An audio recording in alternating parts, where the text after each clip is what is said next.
নমস্কার বন্ধুরা, Prius cooking ব্লগে আবারও একটি নতুন রেসিপিতে আপনাদের সবাইকে স্বাগত জানাই। আজকে আমি আপনাদের সঙ্গে পুর ভরা বা মাখা বা বেলা ঝামেলা ছাড়াই নতুন ধরনের ডিমের পরোটা রেসিপি শেয়ার করব। আশা করি আজকের রেসিপি আপনাদের ভালো লাগবে। তো চলুন আজকের সম্পূর্ণ রেসিপি দেখে নিই। রেসিপি বানানোর জন্য আমি এখানে 2 কাপ ময়দা নিয়ে নেব। অবশ্যই পরিমাপটা আপনারা বাড়িয়ে বা কমিয়ে নিতে পারেন। এবার দিয়ে দেব পরিমাণ মতো বিট লবণ, সঙ্গে আমি সাধারণ লবণটাও অল্প দিয়ে দেব। এবার দিয়ে দেব জোয়ান,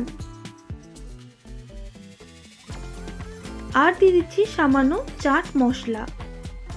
এবার শুকনো উপকরণগুলো ভালোভাবে মিক্স করে নিতে হবে।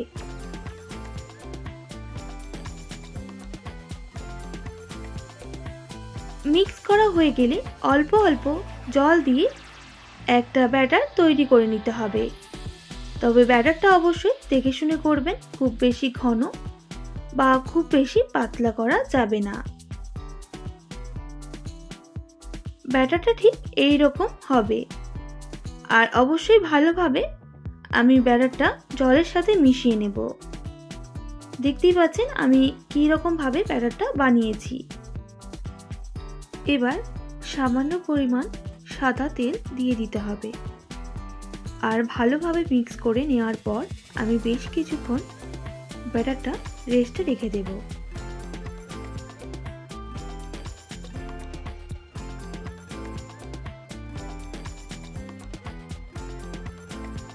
আমি এখানে ডিমের ব্যাটারটা তৈরি করে নেব।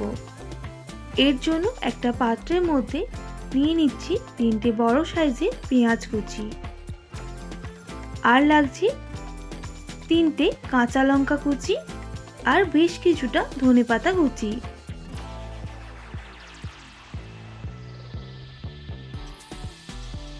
এবার ডিমগুলো নিয়ে নিতে হবে। আমি এখানে 4টা ডিমের ব্যবহার করেছি, আপনারা অবশ্যই কমিয়ে বা বাড়িয়ে নিতে পারেন। আমাদের 2 কাপ ময়দায় 4টা ডিমই যথেষ্ট। এবার দিয়ে দেব পরিমাণ মতো লবণ, সামান্য গরম মশলা,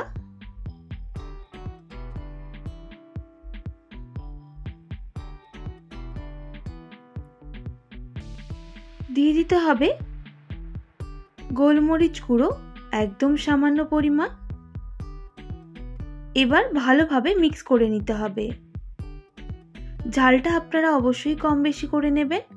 আমি কিন্তু আগেই কাঁচা লঙ্কার ব্যবহার করেছি, তাই সামান্য গোলমরিচের গুঁড়ো দিলাম। উপকরণগুলো ভালোভাবে মিক্স করা হয়ে গেছে। একইভাবে এটাও আমি রেস্টে রেখে দেব।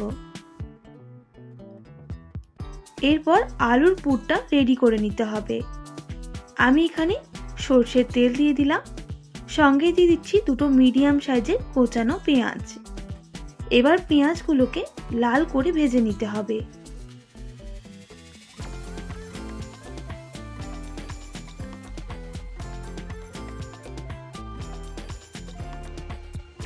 তো বেশ কিছুক্ষণ এইভাবে পেঁয়াজ ভেজে নেওয়ার পর দিয়ে দিতে হবে পরিমাণ মতো লবণ, সামান্য পরিমাণ হলুদের গুঁড়ো, সামান্য ঝাল লঙ্কার গুঁড়ো, অবশ্যই ঝালটা আপনারা কম বেশি করে নেবেন, আর দিয়ে দিতে হবে সামান্য পরিমাণ জিরে গুঁড়ো, আর আমি এখানে ব্যবহার করব ম্যাগি মশলা। অবশ্যই আপনারা গরম মশলাটাও ব্যবহার করে নিতে পারেন। এবার ভালোভাবে সমস্ত উপকরণ মিক্স করে নিচ্ছি। তবে গ্যাসের ফ্লেমটা এই সময় মিডিয়ামে রেখে আমি কিন্তু পেঁয়াজগুলো ভেজে নেব। ভালো করে মশলা ভাজা হয়ে গেলে সেদ্ধ করে রাখা আলু দিয়ে দিতে হবে। আমি এখানে মিডিয়াম সাইজের 7 থেকে 8টা আলু সেদ্ধ করে রেখেছিলাম, সেটা অ্যাড করে দিচ্ছি। এবার ভালোভাবে পেঁয়াজের সাথে আলুগুলো মিক্স করে নিতে হবে।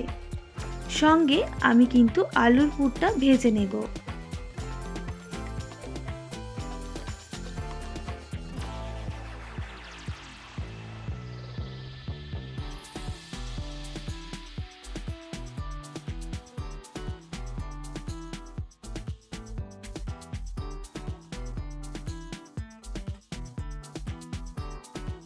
এইভাবেই বেশ কিছুক্ষণ নাড়াচাড়া করে নেব আর ভেজে নেব, তাহলে আলুর পুরটা খেতে ভালো লাগবে। এরপর নামিয়ে নিতে হবে। আর এইদিকে একটা তাওয়া বসিয়ে দিলাম। তাওয়াটা ভালোভাবে গরম করে নিতে হবে। গরম হয়ে গেলে দিয়ে দেব গুলিয়ে রাখা ব্যাটারটা, আর এইভাবে গোল করে নিতে হবে।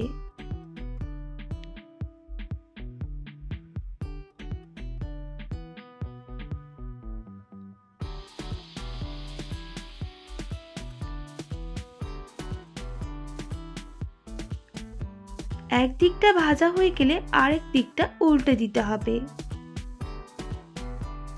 আর যে দিকটা ভাজা হয়ে গেছে সেদিকটা ডিমের যে ব্যাটারটা তৈরি করে রেখেছিলাম সেটা চামচে করে এইভাবে দিয়ে দিতে হবে।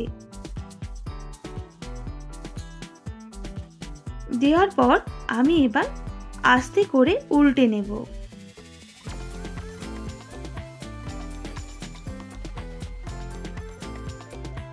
আমি এখানে সামান্য সাদা তেলের ব্যবহার করেছি। এবার আলুর পুরটা দিয়ে দিতে হবে আর এইভাবে ভাঁজ করে নিতে হবে।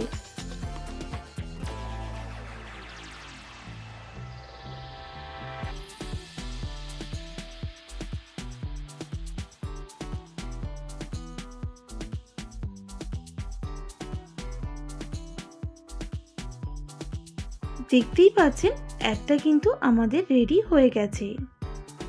একইভাবে আবারও একটা রেডি করে নিতে হবে।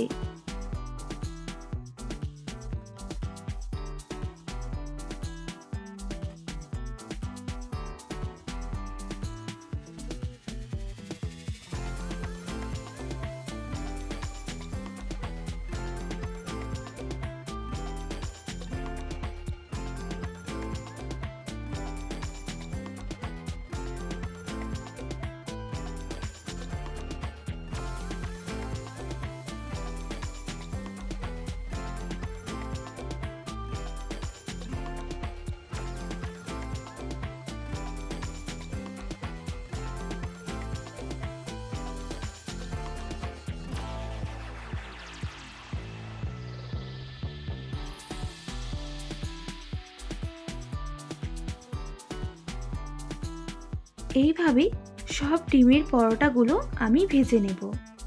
তো দেখুন বন্ধুরা কতটা সুন্দর হয়েছে। মাখা ও বেলার বা পুর ভরা ঝামেলা ছাড়াই নতুন স্বাদে ডিমের পরোটা খেতে ভীষণই সুস্বাদু হয়। একবার বানিয়ে খেলে কিন্তু বারবার বানিয়ে খাবেন। দেখতেই পাচ্ছেন কতটা নরম তুলতুলে হয়েছে আর ভেতরটা আলুর পুরে ভর্তি, সঙ্গে ওপরে যে ডিমের লেয়ারটাও খুব সুন্দর। একবার অবশ্যই এইভাবে বাড়িতে বানানোর জন্য অনুরোধ রইল। আর বানিয়ে খেয়ে দেখবেন অসম্ভব সুন্দর লাগে। আশা করি আজকের রেসিপি আপনাদের ভালো লেগেছে। ভালো লেগে থাকলে অবশ্যই একটি like, comment, share and subscribe করে আমার পাশে থাকার অনুরোধ রইল। পাশে থাকা বেল আইকনটিও প্রেস করে দেবেন, তাহলে নিত্য নতুন রান্নার ভিডিওগুলি আপনাদের কাছে পৌঁছবে। আজকের মতো এতটাই। আবারও নতুন কোনো রেসিপি নিয়ে দেখা হবে। আপনারা ভালো থাকবেন, সুস্থ থাকবেন। আর এতক্ষণ আমার সঙ্গে থাকার জন্য অনেক ধন্যবাদ আপনাদের সবাইকে।